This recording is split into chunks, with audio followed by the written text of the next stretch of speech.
ये महाशिवरात्रि का पर्व है।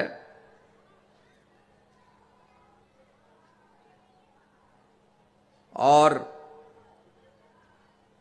महाशिवरात्रि के पर्व पर लोग जल चढ़ाते हैं। वैसे तो जल शिव की जटाओं से निकलता है, पूछ लियो। गंगा का वेग थामने के लिए शिव ने अपनी जटाओं को खोला, गंगा जटाओं में समा गई और भगीरथ ने कहा, प्रभु इस धरती पर गंगा को लाने के लिए आप कृपा करें। तो शिवजी ने एक जटा खोल करके गंगा को प्रभावित किया। ये कथा आपने बारंबार सुनी होगी, पर इसके पीछे समझाने का जो विशेष महत्व है वो यह है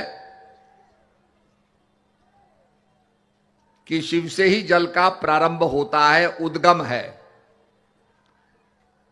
और हम जल लेकर के कलश में लेकर के शिव पर चढ़ाते हैं, जिसके अंदर हमारा ये भाव है कि तेरा तुझको अर्पण, कि हे प्रभु ये जल तुमसे निकला है, तुमको अर्पण कर रहे हैं। ऐसे ही ईश्वर अंश जीव अविनाशी, चेतन अमल सहज सुख राशि। जीव क्या है? ईश्वर का अंश है। आपने देखा होगा बच्चा कोई खो जाए यहां, तो यहां स्टेज पर लोग अनाउंसमेंट करते हैं कि भाई बच्चा खो गया है, रो रहा है। वो बच्चा अगर खो गया है तो रोना शुरू कर देगा,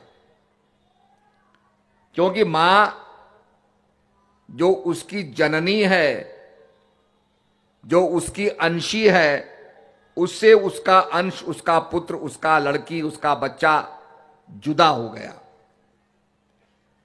ऐसे ही हम अपने अंशी से जुदा हो जाते हैं तो संसार के अंदर हम भी दुख का अनुभव करते हैं। और जब प्राप्त करते हैं, अपने अंशी का सानिध्य प्राप्त करते हैं, तो हमें आनंद का अनुभव प्राप्त होता है।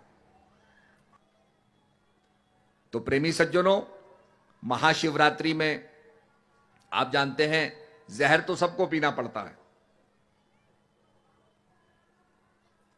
आप घर के मुखिया हो, लोग कहेंगे जी ये नहीं किया, वो नहीं किया। पर ये सब बातों के बाद जहर को हमने अपने जीवन में नहीं उतरने देना है, कंठ तक रखना है। और शंकर भगवान ने क्या किया? कहा, महामंत्र जो जपत महेशु। जिस समय नारद जी ने पार्वती से कहा कि भोले बाबा के गले में बहुत सारी ये माला, मुंडों की माला है, ये इतने सारे सरों को लेकर के माला बना के क्या कर रहे हैं? तो पार्वती के अंदर जिज्ञासा जागृत हुई। तो पार्वती ने शंकर से पूछा कि प्रभु बताइए, ये इतनी मालाएं आपने पहनी हुई हैं, स्केलेटन्स की माला पहनी हुई है, मुंडों की माला पहनी हुई है। तो भगवान शंकर हंस के कहने लगे, पार्वती ये तुम्हारे ही जन्म है, ये तुम्हारे शरीरों की माला है। इसका मतलब एक आ रहा है, जा रहा है, और शिव क्या है? जो ना आ रहे हैं ना जा रहे हैं। तो ये बात समझने की है। और उन्होंने महामंत्र का जाप किया। इसलिए आपने देखा होगा शिव जी महाराज आंख मूंद करके ध्यान कर रहे हैं। भ्रिकुटी के मध्य में, गीता कहती है भ्रिकुटी के मध्य में नासिका के अग्रभाग, नासिका की शुरुआत।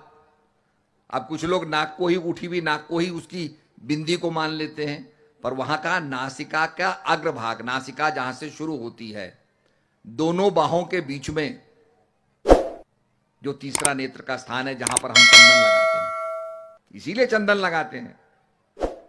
तो ये बहुत से हमारी जो परंपराएं हैं, ये एक